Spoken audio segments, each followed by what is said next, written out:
Pourquoi est-ce que Sony, Universal ou encore Warner sont appelés les majors? Je m'appelle Léa, vous êtes sur LM Talk et aujourd'hui on parle d'un sujet lié à l'industrie musicale en 1 minute.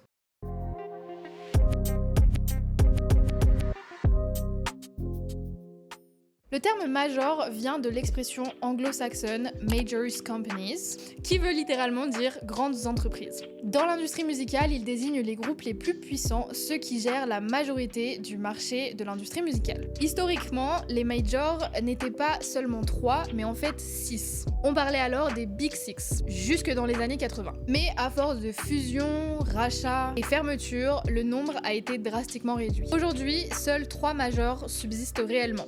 Universal Music Group, Sony Music Entertainment et Warner Music Group. À elles seules, elles concentrent plus de 70% de la production et de la distribution musicale mondiale. Elles possèdent des centaines de labels et gèrent les droits de milliers d'artistes internationaux. Le mot major ne désigne donc pas uniquement une taille, mais un statut de domination économique et culturelle dans l'univers musical. Et toi, est-ce que tu connaissais un petit peu la signification de ce terme et surtout l'importance des majors dans l'industrie musicale? Si c'est le cas, ou que tu veux rajouter d'autres éléments, n'hésite pas à nous le dire en commentaire.